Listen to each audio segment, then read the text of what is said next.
Okay, so we've taken a little time to think about our own lives, and/or to think about the lives of the people around us in terms of what it's like to have challenges in childhood and how that affects the way that we develop and how it affects us even to this day. And I'm sure all of us have had that experience of having things that we've had to overcome.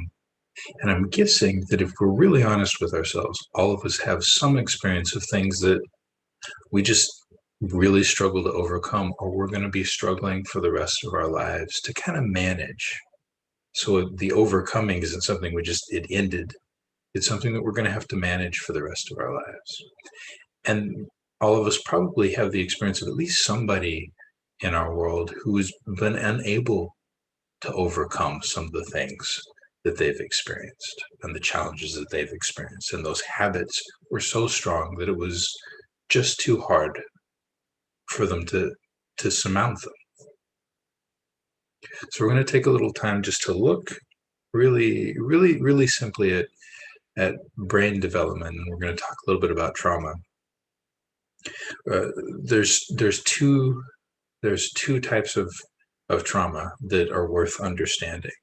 One is, we always call it big T, and that's the one we think about when we think about like a hurricane or a natural disaster or a mugging or being hit by a car. So a big T is when there's a large extreme event that we can identify and say, man, that was traumatic.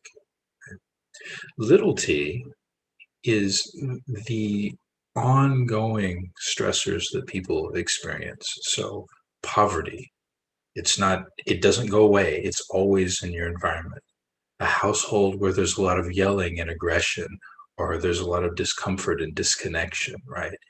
Uh, uh, just kind of like regular chronic abuse, um, or regular neglect. It's this ongoing experience.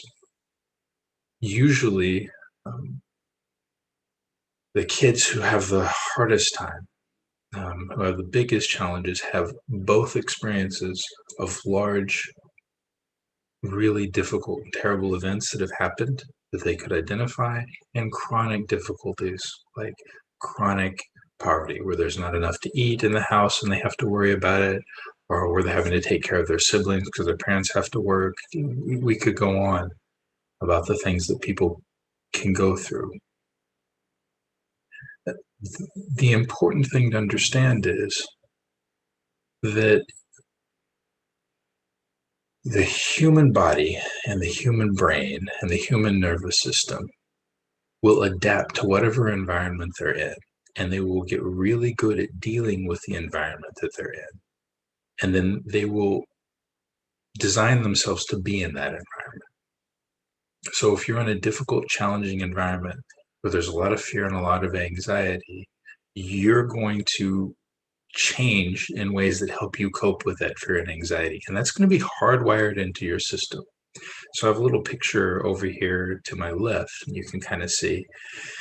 And what we know is, when you look at the human brain, if you grow up in conditions where survival is really critical, most of your neurological and biological energy goes into everything that you need in order to cope and survive.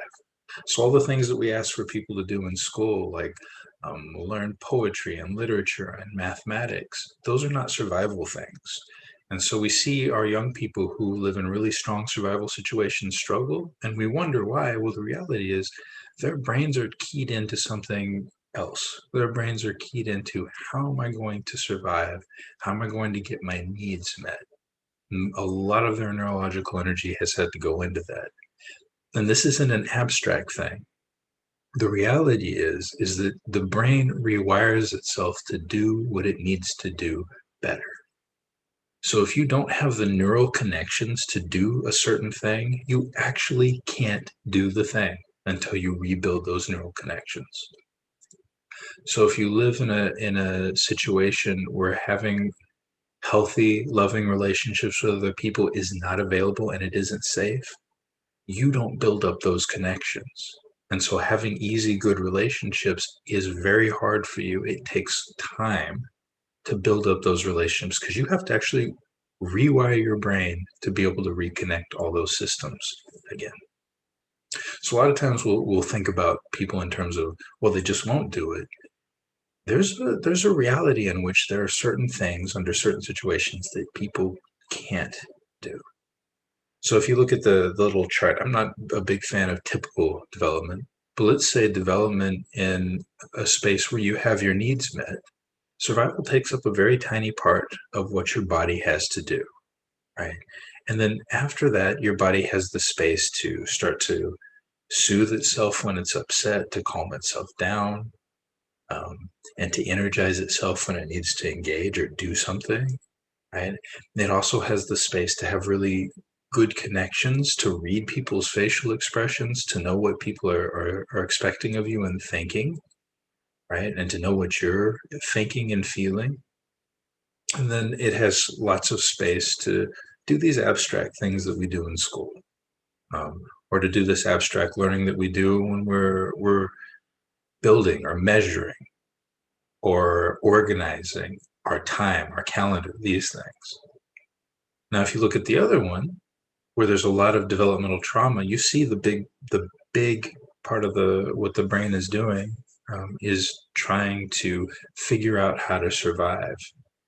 It lives in a threat situation, so it starts out with the idea that the world is an unsafe place, and the brain prepares itself to constantly scan its environment for threat.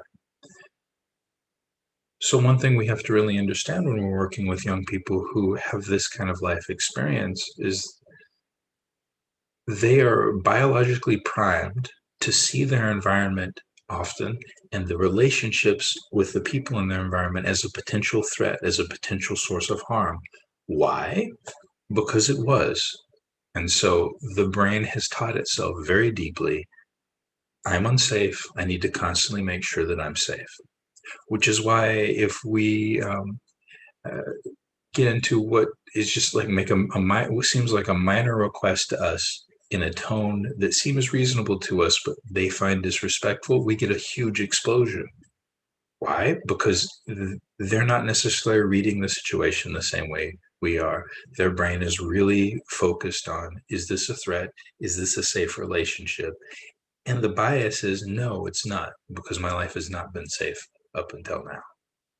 Okay, so knowing that their brains are constantly looking out to make sure that they're safe, and a lot of times this will turn up in the form of, am I respected?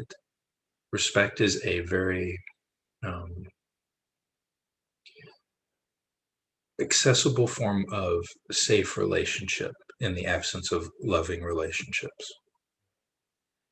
You'll also see that so much of their attention in the second, the little yellow, goes into the word regulation, and that is soothing themselves. It's why we get a lot of drug use. It's why uh, kids have to like just leave class and walk away. Teachers will think they're being rude. The reality is they get overwhelmed really quickly. So something will happen in class, they'll fail a test, or a teacher will ask a question, and they'll hear in their head, "I'm stupid. I can't answer that question. Everybody's making fun of me." They'll jump up and they'll walk out, and suddenly we have a problem. Well, what are they doing? They're trying to soothe themselves as best they can, and they have to do a lot of things to soothe themselves because life has been very unsettling. There's less space for this kind of social emotional understanding. So they're not necessarily going to be able to read other people's intentions as easily. Their bias is going to be seeing other people's intentions as potentially threatening or as potentially unsafe. And that's really important to remember. And that's why it's so important to be able to build a healthy connection and to show up in a way that is not agitated yourself, is aware of the fact that they may feel unsafe in any given moment, and really responsive to setting the people around you at ease, to setting yourself at ease, and explaining things really clearly and with some real kindness. Kindness is one of the things that we have as a species that tells everybody around us that we're a safe person to be with. So there's a saying, um, and that is that safety is not the absence of threat. So when you think about how we've been taught to respond in our society, is whenever there's a threat, we bulk up, right, and we find ways of eliminating the threat. It's very built into our culture. Destroy the threat. Um,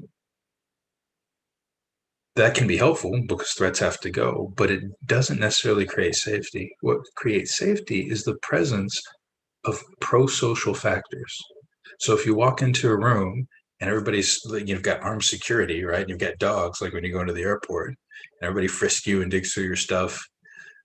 I don't feel any safer. I know that, something went down, I got all these guards, but it's not an environment where you feel more at ease. What makes people feel at ease is the presence of warmth, of friendliness, of caring, of actual human concern, and real connection. And that's true for our young people. If they can be in an environment or have relationships in their environment, especially with their supervisors, where they know someone actually cares about who they are, it sets that part of their brain that's so strong and so anxious at ease so that the other parts of their brain can come online.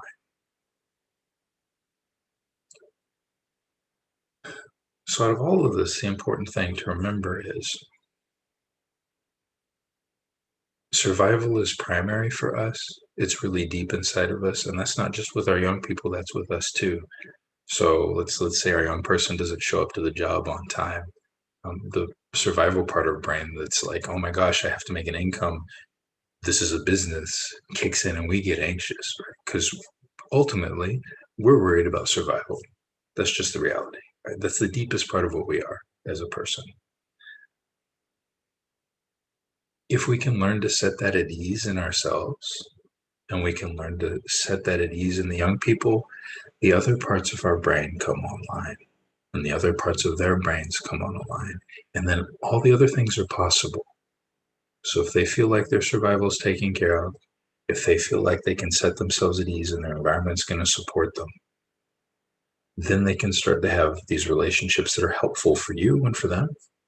And then they can start to actually think about the tasks that you want them to think about so that they can do a good job.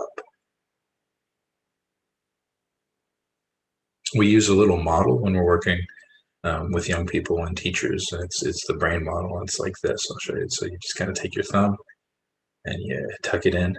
You fold the fingers over. And so you can see in our little thing, there's what's called the triune brain, the three parts of the brain. And it's a good way of just kind of understanding the brain really simply. If you look here at the wrist, this is the brain stem, and this is what we call protective brain. And it kind of helps regulate all kind of our autonomic functions, so like our nervous system, our heartbeat, our breathing, right? And it connects really closely to our emotional brain. Together, they really form a protective brain.